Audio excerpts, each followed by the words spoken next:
Hi, my name is Passport. I am an education developer at ErasmusX.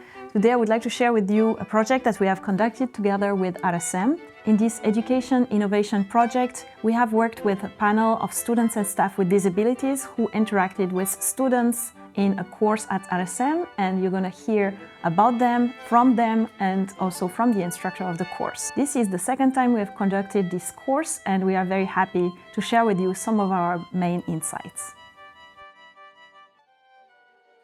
My name is Dirk Deichmann. I'm the head teacher of the design thinking course. Design thinking is about both teaching students the tools and techniques of this methodology, how to empathize, how to define a problem, how to ideate and how to prototype.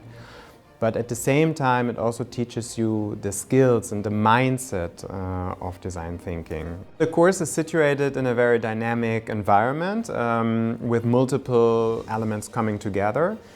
Before the course starts, students get familiar with what is actually impact, how to create impact. It's so-called positive impact trajectory. And they also learn about the challenges that we will tackle. These challenges relate to accessibility and inclusion. Students get to know the panel members and what they're struggling with, what their needs are, their personal stories related to accessibility and inclusion and education actually at our university.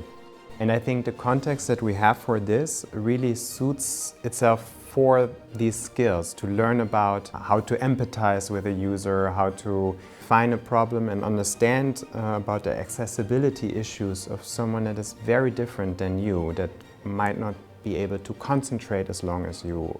And I think this is a very important skill to learn about, because in the future you'll design maybe products, services, processes, business models for someone that is not like you, and that's actually the essence of that you can do that you are not stuck to your own thinking and your own little bubble, but that you can empathize and also design for someone else and do that maybe in a very collaborative way and co-create together. I'm Finn, and I was a panel member for the design thinking course. I decided that I would be a panelist of the course because I would like to inform people about how I experience, my life as a disabled person, so that they can also have more empathy towards other disabled people in the future. Another reason that I joined this panel is I'm always happy to talk about institutional ableism and issues to do with ableism and inclusion, especially within education, because that is my special interest. Once students also become more aware of how there is institutional ableism, or there are things that are inaccessible in their day-to-day life and also within courses, within curricula, within the university, they're also more likely to call that out and to actually point that out to their lecturers and to their tutors. And in terms of advocacy, it would be really nice to have more people aware of these things so that it doesn't constantly fall on the disabled person to advocate for themselves, which might be very hard in first place. My name is Simona. I was a panelist in the design thinking course. This is my second year that I've done this. I have been working at the Rotterdam School of Management in the educational department. I am somebody who's been hired through the Banenafspraak, which means that I'm officially classified as somebody with a handicap by the government, the Dutch government. I personally am a psychiatric patient, which is also why I have an assistance dog.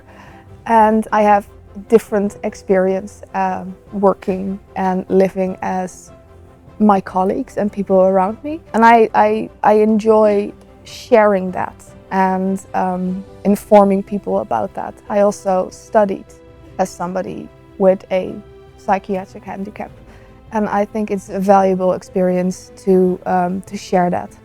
I think it's a very important course for a lot of students to undergo as a part of their study, just because it gives them an inside look into people's lives that they may personally not experience ever in their lives. What I noticed is that I particularly liked the results from the groups of students that really had things that had immediate practical implementation and also a long-term plan. It would make me really happy if they actually kept the accessibility and disability challenges for this course in the coming years as well. Even when you do talk to students for an extended period of time about disability issues and what it's like for me as a disabled person living in society, you could tell from some of the results that came from that some groups really need to gain a further understanding of what it means to be disabled and how to correctly implement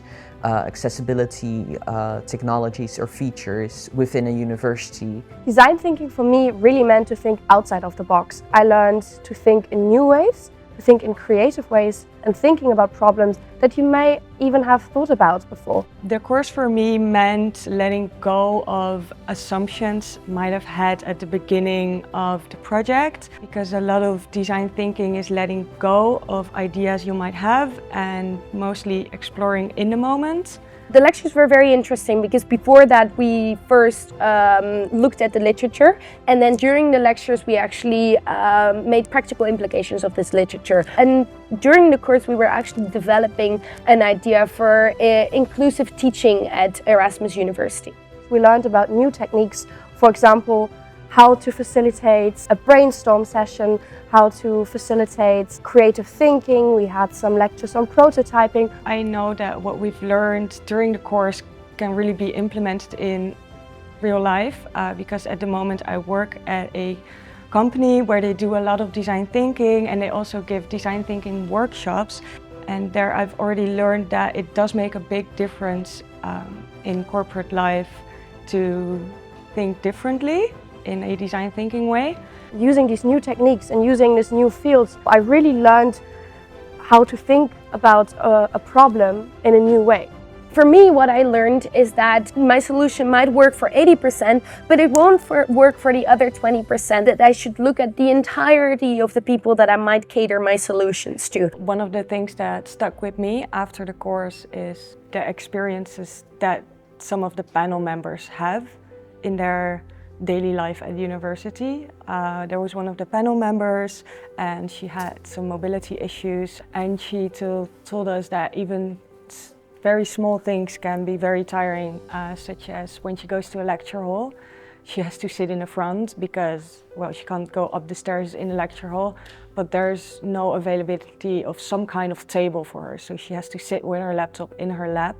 And it's such small things that that could be solved so easily, but there's no solution for these problems yet.